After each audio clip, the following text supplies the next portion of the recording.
Okay, so recording is going on. I can start now. Okay, so I want to I want to give you a demo of what you need to do for the calculation of your um, interest and all. Okay, so this worksheet, root worksheet, this will be shared with you, and it has all the formulas which will be helpful for you to calculate. Okay, so let me still read out, because in our this thing, people are there who won't understand. So this is the serial number, like serial number of the number of transactions. अब आप पूछेंगे ये क्या है, exactly ये है क्या? So this is one example SOA you can take out. So I have actually wiped out the confidential area part of it, and I have taken this because इसमें सबसे ज़्यादा transactions है. The number of transactions here are the maximum, so it will help us in seeing कि क्या है हो रहा है यहाँ पे. ठीक है, so let's just see कि कैसे हो रहा है. तो मतलब हम ये जो सीरियल नंबर है, वो सीरियल नंबर बेसिकली हमारा ट्रांजैक्शन है. ठीक है, जो हमने यहाँ पे कहा था, this is our serial number. Serial number is basically what is it? It is just the transactions, number of transactions. And secondly, हमको सिर्फ जो क्रेडिट वैल्यू है वही चाहिए, because that is the amount we have paid. So our serial number will not have the demand. Okay, only the receipt part will be there. Okay, now, okay, so and this is a blank column, don't worry about it. यहाँ पे आपको ये लिखना है कि कितना amount पे किया, यहाँ आपको डेट लिखनी है, और ये अमाउंट कब तक हम इंटरेस्ट उसका कैलकुलेट कर रहे हैं. ये फॉर्मूले से आएगा, नंबर ऑफ डेज और ये इंटरेस्ट. ये आपको कुछ नहीं करने की जरूरत है, आपको बस सिर्फ अमाउंट और डेट पेड लिखना है, बाकी सब कैलकुलेट हो जाएगा. टोटल आपने प्रिंसिपल कितना पे किया, टोटल आपने इंटरेस्ट पे किया कितना किया, टोटल डिमांड आपकी कितनी है. ठीक है, अल्टीमेटली आपको यही भेजना है. ठीक है, ये आपको एक्चुअली पूरी एक्सेल आपको हमें भेजनी है कि आपने क्या क्या किया है. ठीक है, so because this is coming as a requirement from our legal advisor. Okay, let me fill it.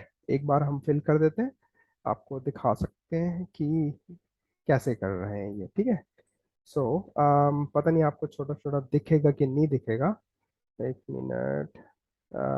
So basically इन्होंने बड़ा करके देख लेते पहले. 12 मई 2012 को इन्होंने 250,000 रुपीज पे किए हैं, मतलब 2.5 लाख रुपए पे किए हैं. ठीक है, चलिए देख लेते हैं. सो हम लिखेंगे पहले 2.5 लाख, 250, 1 2 3. डेट, डेट क्या था? 12 में. आपने देखा जैसे मैंने अमाउंट डाला, यहाँ पे अमाउंट आ गया, और ये कुछ नंबर ऑफ डेज आ रहा है. प्लीज डोंट वरी, स्टार्टिंग में ये ऐसे ही आएगा, बिकॉज वो प्रिज्यूम कर लेता है कि दुनिया जब से स्टार्ट हुई तब से कितना डेट है, because this value is zero probably. So ये एक अमाउंट आ रहा है जैसे हमने एडिट किया. So please don't worry about it, अगर आप सही चीज करेंगे सही आएगा. एक चीज आपको जरूर ध्यान रखनी है, आपको यहाँ पे जो फॉर्मेट यूज करना है वो MMDDYY यूज करना है. मतलब मंथ पहले लिखना है, उसके बाद डेट लिखनी है, उसके बाद ईयर लिखना है. जैसे ये डेट जो हमने यूज की है, ये 31 जुलाई 2022 है. राइट, मंथ पहले लिखा है 7, देन उसके बाद लिखा है date, and then year. Year is 22. Okay, now let's see कि यहाँ पे डेट क्या था, हम भूल गए. तो द डेट वाज या 12 मई 2012. So let's just write that. तो हम पहले क्या लिखेंगे? मई, which is 05.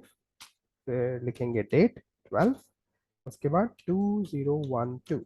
And as soon as I press enter, you see कि नंबर ऑफ डेज घट गए, अपने आप सही हो गए, और उसका इंटरेस्ट कैलकुलेट होके आ गया 10% पे.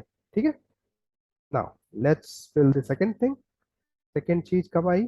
389977. Okay, just like that. 389977.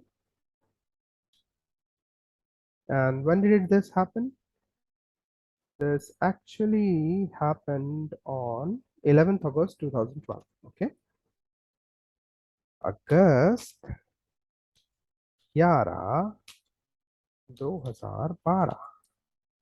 Soon as you do this, आपका ये वाला इंटरेस्ट भी कैलकुलेट हो जाता है. ठीक है ना. सेकेंडली, तो ये हो गया. उसके बाद आपने 2 लाख रुपए और जमा किए, which is 11 August 2011. 200. Okay, 200. 1 2 3. And August 11 2012. Okay. Now इसके बाद हम सीधे यहाँ पे आएंगे 576 पे. तो 574 624. 574 624. 574 624. And the date is September 13 2012. September 13 2012. Okay, interest is calculated. Now उसके बाद 18th 17th अक्टूबर को है 80,000. सो कितना था? 17th October. Okay, October 17 2012. And the amount is 80,123. Okay. Now इसके बाद 17th अक्टूबर को 95989. 959 sorry 95989. And that also happened on October 17th 2012. Okay.